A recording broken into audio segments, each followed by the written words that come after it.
অনুসন্ধান বলছে সিনিয়র নেতাদের পাত্তা দিচ্ছেন না শেখ হাসিনা। তাহলে আওয়ামী লীগের অদৃশ্য শক্তি এখন কে? গণ অভ্যুত্থানের পর ক্ষমতা হারিয়েছে আওয়ামী লীগ। দলটির কার্যক্রম এখন নিষিদ্ধ, তবু থেমে নেই সাংগঠনিক তৎপরতা। তবে এবার ভরসা কেন্দ্রীয় বা সিনিয়র নেতারা নন, শেখ হাসিনার সবচেয়ে বড় ভরসা তৃণমূল আওয়ামী লীগ। কেন এই পরিবর্তন? অনুসন্ধানে উঠে এসেছে আওয়ামী লীগের নতুন সাংগঠনিক কৌশলের চিত্র। 2024 সালের 5 আগস্ট ক্ষমতাচ্যুত হওয়ার পর শেখ হাসিনা ভারতে অবস্থান করছেন। প্রকাশ্যে না এলেও তিনি নিয়মিত অনলাইনে জেলা, উপজেলা, থানা, ইউনিয়ন এবং ওয়ার্ড পর্যায়ের নেতাকর্মীদের সঙ্গে বৈঠক করছেন। এদিকে কেন্দ্রীয় কমিটির মেয়াদ শেষ হলেও নতুন নেতৃত্ব নির্বাচন বা সাংগঠনিক সংস্কারের কোনো দৃশ্যমান উদ্যোগ নেই। বরং কেন্দ্রীয় নেতৃত্ব অপরিবর্তিত রেখে দেশের অন্তত 17টি জেলায় তৃণমূল পর্যায়ে নতুন কমিটি দেওয়া হয়েছে। সবচেয়ে বড় পরিবর্তন এসেছে যোগাযোগ ব্যবস্থায়।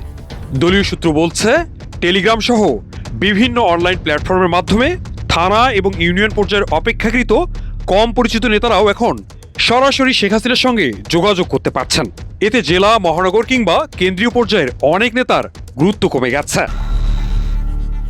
একজন দায়িত্বশীল আওয়ামী লীগ নেতা নাম প্রকাশ না করার শর্তে জানিয়েছেন, সরাসরি শীর্ষ নেতৃত্বের সঙ্গে যোগাযোগের সুযোগ পাওয়ায় অনেক তৃণমূল নেতা আগের মতো সিনিয়র নেতাদের পাত্তা দিচ্ছেন না। এতে দলের সাংগঠনিক কার্যক্রম দুর্বল হয়ে পড়েছে।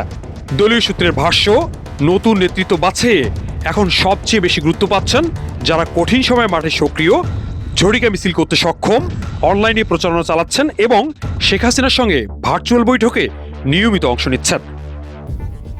আনুগত্য এবং সক্রিয়তা এখন নেতৃত্ব বাছাইয়ের প্রধান মানদণ্ড। রাজনৈতিক বিশ্লেষকদের মতে এটি মূলত আওয়ামী লীগের সংগঠন টিকিয়ে রাখার কৌশল। তবে সিনিয়র নেতৃত্বকে পাশ কাটিয়ে শুধু তৃণমূল ভিত্তিক নেটওয়ার্কের উপর নির্ভরতা দীর্ঘমেয়াদে দলের সাংগঠনিক শক্তি বাড়াবে নাকি নতুন দ্বন্দ্ব তৈরি করবে, সেই প্রশ্ন এখন নতুন করে দেখা দিয়েছে।